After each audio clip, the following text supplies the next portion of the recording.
गृह मंत्री भी यहाँ है, लेकिन गुफ्तगू कर रहे हैं, उसमें मैं डिस्टर्ब नहीं करना चाहता हूं कि आपके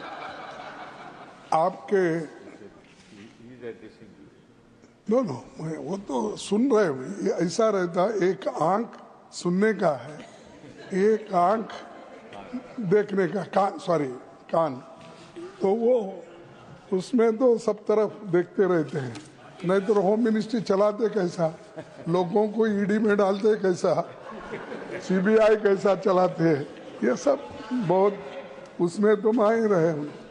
सर, मैं ज़्यादा बात नहीं करना चाहता हूँ, घंटों से आपने मेरे को जो भी 10-15 मिनट दे दी है उसमें मैं ख़त्म करता हूँ। सर, ये वक्फ बोर्ड अमेंडमेंट बिल जो है, इसके बारे में सारे देश में एक ऐसा माहौल बना है कि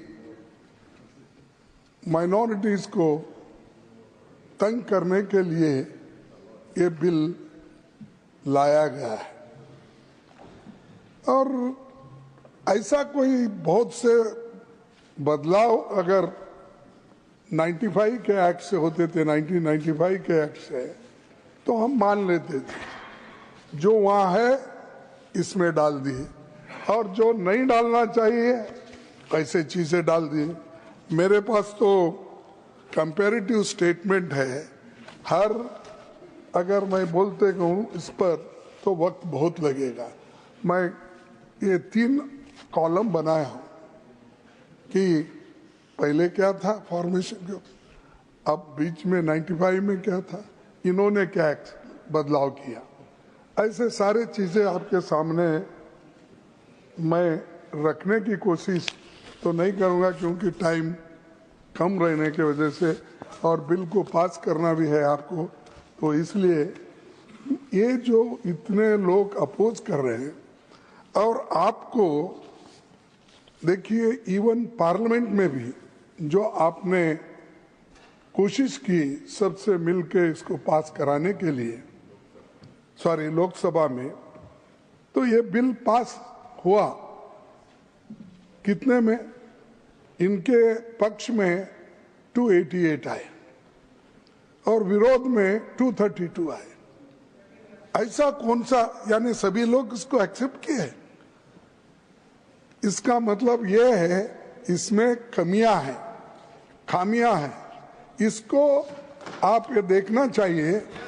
अगर हम लोग जो हम करते हैं वही सही, जिसकी लाठी उसकी भैंस अगर करते गए तो सर ये किसी के लिए ठीक नहीं होगा। और दूसरी बात ये है कि ये वक्त एक डोनेशन का, यानी दान का बिल है, ये कोई और तरीके से पैसे लाने के लिए या पैसे जमा करने के लिए नहीं है। ये जो दान देता है या कोई इसको डोनेट करता है, वो मुसलमान हो सकता है, क्रिश्चियन हो सकता है, हिंदू हो सकता है, सिख हो सकता है, लेकिन ये सारी चीज़ें ध्यान में रख के आप करने के बजाय इसको आपने अलग तरीके से इसको देखकर जो माइनॉरिटीज़ के हकूक़ हैं उस हकूक़ को छीनने की कोशिश एक तरफ किए हैं, और दूसरी तरफ अभी कई वक्ताओं ने उधर से जो भी बोलते हैं पसमिंदा उनको और महिलाओं को ठीक करने के लिए, भाई ठीक है, लेकिन मैं आपका ये क्वेश्चन का आपने आंसर दिया है, यानी आपके डिपार्टमेंट, माइनॉरिटीज के डिपार्टमेंट को आपने कितने पैसे अलॉटमेंट किया माइनॉरिटीज के लिए और कितना खर्च किया, और ये इसके आधार पर अगर मैं कहूं और रखूं आपके पास, आपको भी ताजुब होगा। सर, एक 18,274 करोड़ रुपए इन्होंने अलोकेशन किया 5 साल, जिसमें 3,574 करोड़ खर्च नहीं हुए।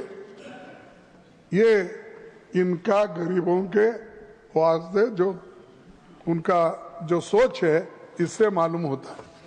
और उसमें और भी बजट कम करते करते करते गए। 1920 में 4,700 और 2020 में 2019 हाँ 2019-20 तो उसमें इन्होंने 4,700 करोड़ रखा था, वो भी खर्च नहीं करे। 194 करोड़ उसमें बाकी रखे। 2021 में 4,005 तो उसमें भी फिर अनस्पेंट मनी 6 करोड़। 21-22 में 4,346 में 21 करोड़ बाकी अनस्पेंट। 22-23 में 2,612 फिर 1,775 अनस्पेंट। फिर 23-24 में 2,608 और अनस्पेंट 1,576। टोटल 18,274 में 3,574 अनस्पेंट मनी।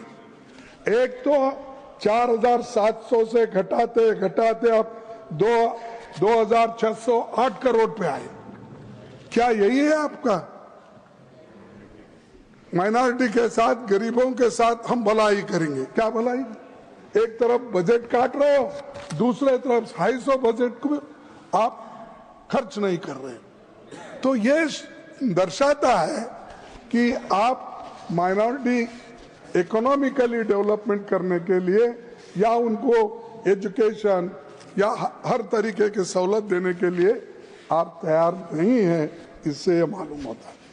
और उनके जो 5 ये आपने पहले बजट में बताया था, तो 5 उनके स्कीम को बंद कर दिए।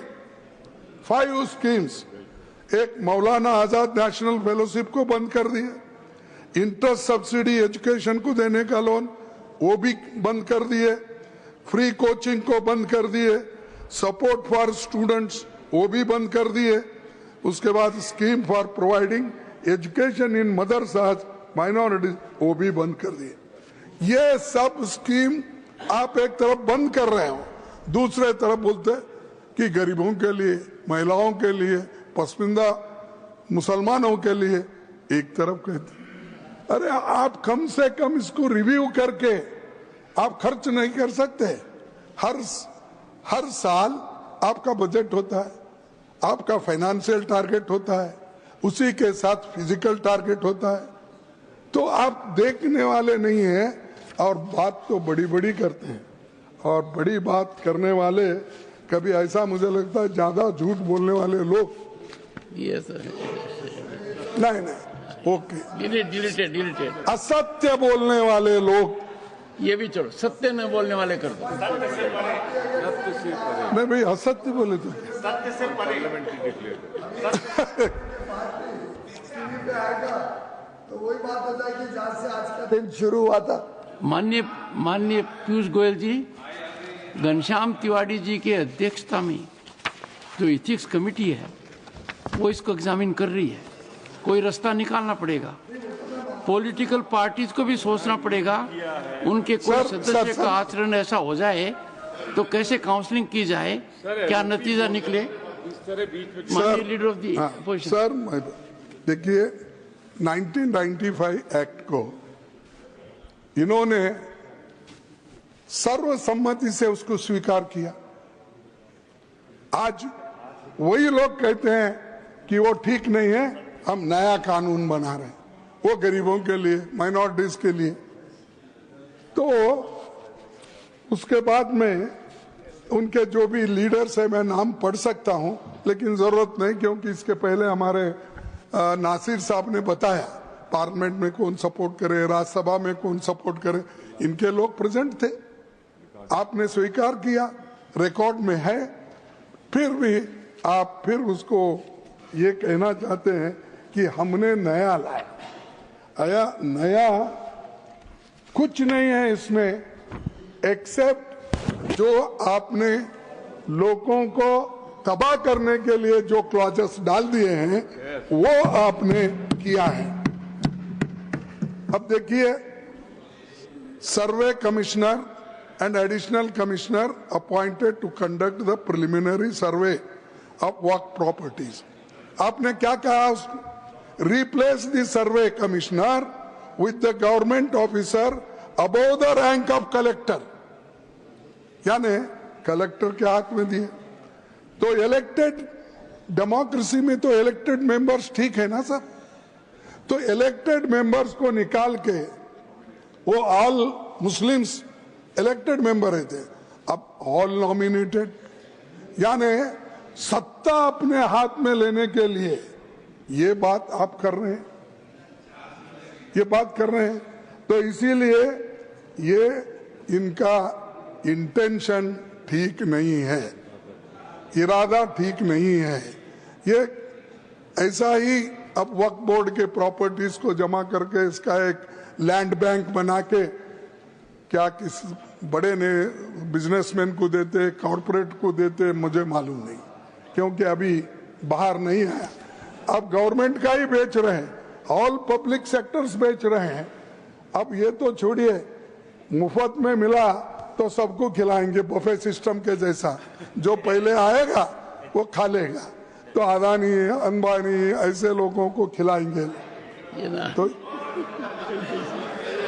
सर ऐसा ही अब किरण रिजिजू ने बफे सिस्टम रखा है, तो वहां पर जो पहले जाएगा वही अच्छा खाना खाएगा।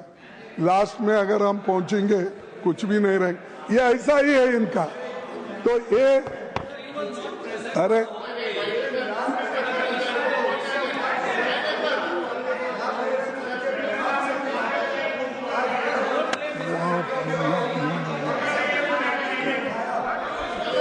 से सबने खिलाया, उसके बाद ये सुन के बड़ा दुख होता है सर। एलओपी अगर बोल रहे हैं तो सर इस तरह बीच में डिस्टर्ब करना चाहिए sir.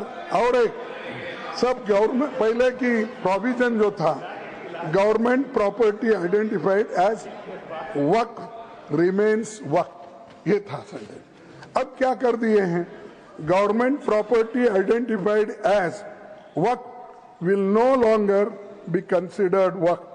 The district collector will determine ownership in case of uncertainty and update revenue records who reports to the state. ये कैसा करेगा साहब कलेक्टर? क्योंकि वो रेवेन्यू, ऑल रेवेन्यू लैंड्स उनके हाथ में रहते हैं, और वही अगर वहां पर बैठे इस पे न्याय करने के लिए, नेचुरली कलेक्टर अपने फेवर में करेगा, ना कि वक्फ बोर्ड के फेवर में करेगा। तो इसीलिए इसको देखना चाहिए, जो जजमेंट देने वाला है और वो खुद ही पार्टी है। ये सारी चीजें इसमें है। और दूसरी बात, पहले एमपीज, फॉर्मर जजेस and eminent persons appointed to the central Waqf council must be Muslim. अब क्या किया आप, एमपीज, फॉर्मर जजेस and eminent persons appointed to the central Waqf council need not be Muslims and 2 members must be non Muslim. क्यों non Muslims को इसमें ला रहे हैं? क्या नहीं साहब, मैं पूछता हूं, तिरुपति में जो वहां पर ट्रस्ट है उसमें आप किसी मुस्लिम को डालते हैं? या राम मंदिर का ट्रस्ट है, क्या उसमें किसी मुस्लिम को डालते हैं?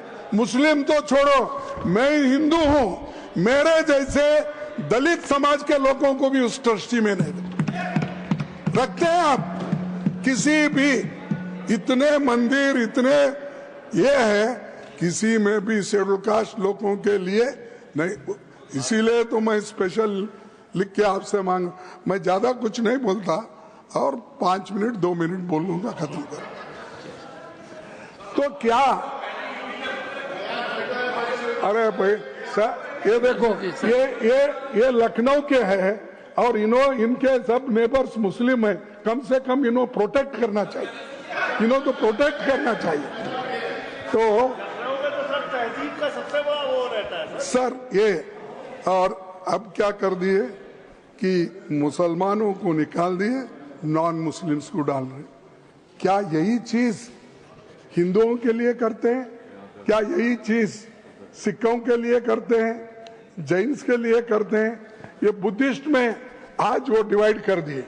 अरे हर जगह की जो जिस फेथ में विश्वास रखते हैं उस फेथ के लोगों को ही वहां मेंबर बनाया जाता है। तो वहां पर क्यों बुद्ध गया में आज झगड़ा चल रहा है, और बुद्ध गया में वो बौद्धिस्ट लोगों को आप वापस दो, ये कहना दुनिया के लोगों का है, सिर्फ इस देश के लोगों का नहीं है। Japan, China, Cambodia, Thailand, Myanmar, Sri Lanka, ये सब बोलते हैं। तो वहां पर आप न्याय नहीं देते, सब दूसरे तरफ आप घुस रहे हो हर चीज में, और मुसलमानों को तंग करने के लिए हर चीज में आप हाथ डाल रहे हैं। और तीसरी चीज मैं आपसे कहना चाहता हूं, ये वुमन एटलीस्ट 2 पहले ही थे, अब आपने कौन सी ऐसी बहादुरी की या कौन सा ऐसा किया कि इसमें महिलाओं को हम 2 डालें? लेकिन वो भी क्या है, actual number of non Muslim members could be significantly higher, potentially even forming the majority. तो ये चीजें जो कर रहे हैं ये अच्छी नहीं है। इससे झगड़ा नहीं, इसमें देश में झगड़ा होता है, ये झगड़े की आप बीज डाल रहे हैं। अगर आप दबाने की कोशिश करो मुसलमानों को, ये नहीं होता साहब। आप मिट्टी में उनको दबाने की कोशिश करेंगे तो कभी वो बीज है, थैंक यू मिट्टी से फिर उठते हैं, थैंक यू सर, फिर ग्रो होते हैं, फिर आपको ही ये सुलझाना पड़ता है। और मैं अपने होम मिनिस्टर से अपील करूंगा कि आप इसको विड्रॉ कर लिए, आप प्रेस्टीज इश्यू मत बनाओ। अगर गलतियां हैं तो सुधारने में क्या है, अगर ठीक नहीं है तो सही करने में क्या है। हमने इस देश का कानून बहुत दफा, इस देश का संविधान में अमेंडमेंट लाए बहुत से, तो ये करना, विड्रॉ करना ठीक है। मुसलमानों के लिए ये अच्छा नहीं है और कॉन्स्टिट्यूशन के खिलाफ है। कॉन्स्टिट्यूशन को सबको आजादी दी है, इसके बावजूद फ्रीडम ऑफ एक्सप्रेस नहीं है, फ्रीडम ऑफ प्रॉपर्टी नहीं है, दान दिए सो रख ले नहीं सकते। ये चीजें करना ये समाज के लिए ठीक नहीं। और जो शांति और सौहार्दता इस देश में है उसको आप कायम रखने की कोशिश करो, उसको छेड़ने की कोशिश मत। सर 1 मिनट लास्ट, इतना बोल के खत्म कर देता। मैं एक शायरी सुना, कभी तो लिख लो। नजर नहीं है नजारों की बात करते हैं, नजर नहीं है नजरों की बात करते हैं। हाँ, नजर नहीं है नजारों की बात करते हैं, जमी पे चांद सितारों की बात करते हैं। वो हाथ जोड़कर बस्ती को लूटने वाले, वो हाथ जोड़कर बस्ती को लूटने वाले भरी सभा में सुधारों की बात करते हैं। श्री संजय कुमार बड़ा झा। हसीन है सर, पूरा बोल। अच्छा पूरी नहीं गया। हाँ, बड़ा, ये शेर पूरा होने दो। वो हाथ जोड़कर बस्ती को लूटने वाले भरी सभा में सुधारों की बात करते हैं। बड़ा हसीन है उनकी जुबान की जादू, लगा के आग बाहरों की बात करते हैं। और मिली कमान तो अटकी नजर खजाने पे, जमीन पे लगी। मिली कमान तो अटकी नजर खजाने पर, नदी सुखा के किनारों की बात करते हैं। नदी सुखा कर किनारों की बात करते हैं। वही गरीब बनाते हैं आम लोगों को, वही नसीब के मारों की बात करते हैं।